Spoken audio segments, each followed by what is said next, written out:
नमस्कार बच्चों, हमने इससे पहले मिठाई वाला पाठ के 2 भाग पढ़ लिए हैं। आज हम इसका तीसरा भाग पढ़ेंगे। इससे पहले हमने मिठाई वाले के बारे में पढ़ा था कि वह पहले खिलौने बेचने आता है। फिर दूसरे भाग में हमने पढ़ा कि वह मुरलियाँ बेचने आता है। और आज हम तीसरे भाग में पढ़ेंगे कि वह मिठाई बेचने आता है और वह ये कार्य क्यों करता है। पहले वह 6 महीने के बाद में आता है और इस बार वह 8 महीने के बाद में आता है। 8 मास बाद सर्दी के दिन थे। 8 मास यानी महीना, यह है मास यानी महीने। 8 महीने बाद में सर्दी के दिन थे। ये सर्दी का मौसम आ गया है, उसके बारे में बता रहे हैं कि रोहिणी स्नान करके मकान की छत पर आजानु यानी कि घुटनों तक, लंबित यानी लंबे, आजानु लंबित यानी घुटनों तक लंबे केश यानी बाल। केश का अर्थ होता है बाल। केश राशि सुखा रही थी यानी अपने बालों को सुखा रही थी। इसमें बता रहे हैं कि सर्दी के दिन थे। रोहिणी जो कि चुन्नू मुन्नू की माँ है, वह स्नान करके मकान की छत पर चढ़कर आजानुलंबित अर्थात घुटनों तक लंबे, आजानुलंबित यानी घुटनों तक लंबे केश राशि यानी बालों को सुखा रही थी। इस समय नीचे की गली में सुनाई पड़ा बच्चों को बहलाने वाला मिठाई वाला। पहले जब आया था तो वो बोल रहा था कि बच्चों को बहलाने वाला, खिलौने वाला। इस बार जब वह आया है तो बोल रहा है बच्चों को बहलाने वाला और मिठाई वाला। मिठाई वाले का स्वर उसके लिए परिचित था। परिचित यानी जानकार, यानी वह जानती थी, वह जान चुकी थी कि ये किसका स्वर है, उसकी आवाज़ है। झट से यानी जल्दी से रोहिणी नीचे उतर आई। उस समय उसके पति मकान में नहीं थे। हाँ, उनकी वृद्धा दादी थी। रोहिणी उनके निकट आकर बोली, दादी, चुन्नू मुन्नू के लिए मिठाई लेनी है। जरा कमरे में चलकर ठहराओ, मैं इधर कैसे जाऊं, कोई आता न हो।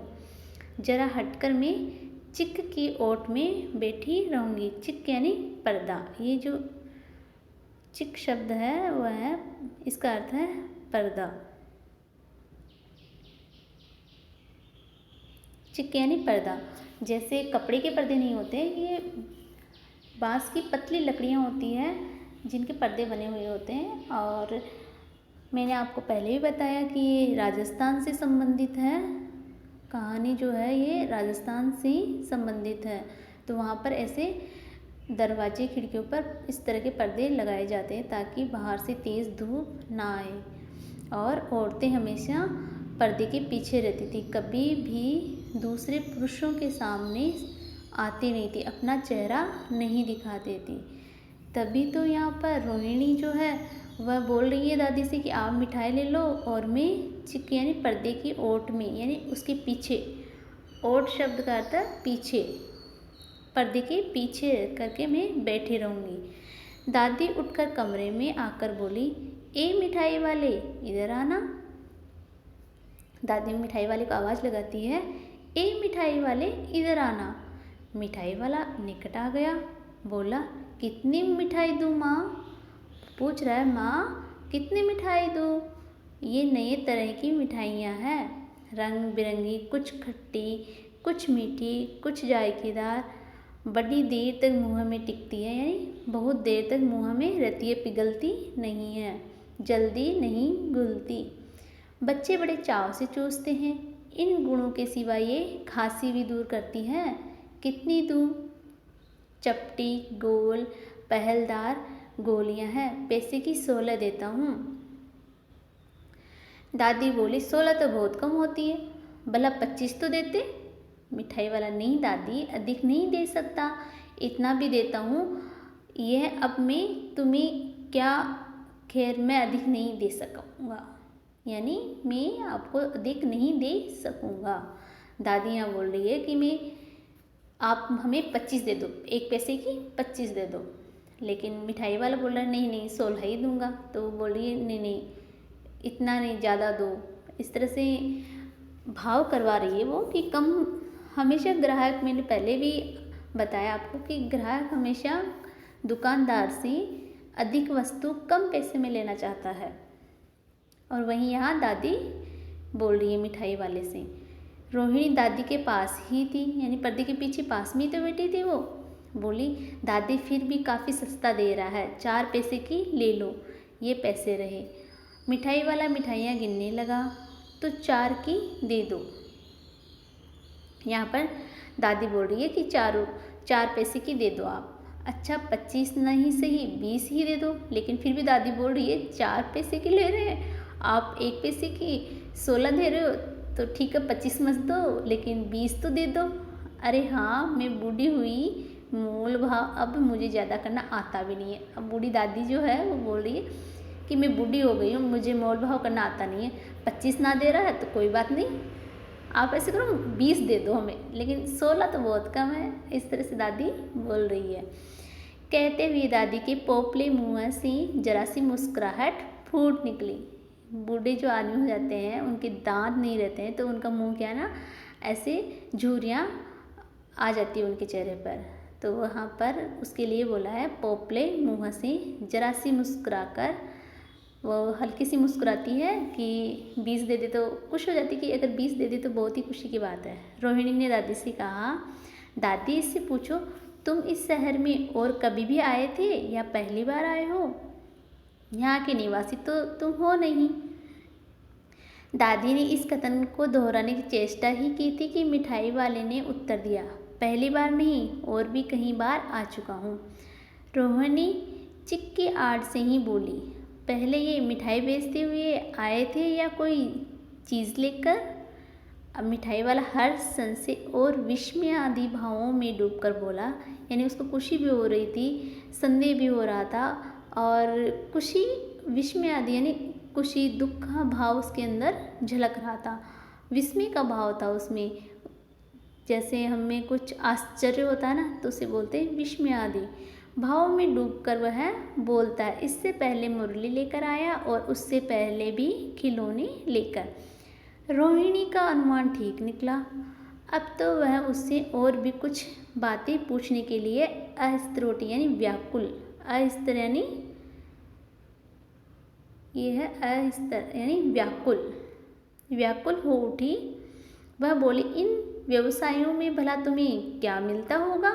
वह बोला, मिलता भला क्या है, यही खाने भर को मिल जाता है, कभी नहीं भी मिलता, पर हाँ संतोष, धीरज और कभी कभी असीम सुख जरूर मिलता है, और यही मैं चाहता भी हूँ। सो कैसे, वह भी बताओ। रोहिणी यहाँ मिठाई वाले से पूछ रही है कि तुम इतने सस्ते सामान देते हो तो तुम्हारा खाना पीना कैसे चलता है, और तुम ये काम क्यों करते हो? फिर यहाँ पर जो मिठाई वाला है वह बता रहा, अब व्यर्थ उन बातों की क्यों चर्चा करूँ मैं, उनका जिनका कोई व्यर्थ यानी जिनका कोई अर्थ ही नहीं है, व्यर्थ यानी जिनका कोई अर्थ ही नहीं है, उन बातों की चर्चा में क्यों करूं? उन्हें आप जाने ही दें, उन बातों को सुनकर आपको दुख ही होगा। लेकिन फिर यहाँ ये कथन किसका है? रोहिणी का है।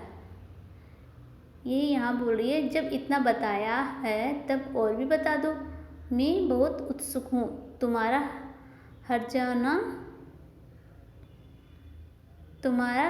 न होगा, मिठाई मैं और भी ले लूँगी। देखो बच्चों, यहाँ पर पहले यहाँ कौन बोल रहा है? मिठाई वाला। इस लाइन में बोल रहा है मिठाई वाला, और ये जो कथन है नीचे वाला, जब इतना बताया है तब और भी बता दो, मैं बहुत उत्सुक हूँ, यानी मैं जानने के लिए उत्सुक हूँ, तुम्हारा हर्जा न होगा। हर्जा यानी नुकसान, ये है हर्जा, हर्जा यानी नुकसान। मिठाई और भी मैं और भी ले लूँगी, यानी तुम मुझे बता दो, मैं तुम्हारी मिठाइयाँ और ख़रीद लूँगी तो तुम्हें नुकसान नहीं होगा।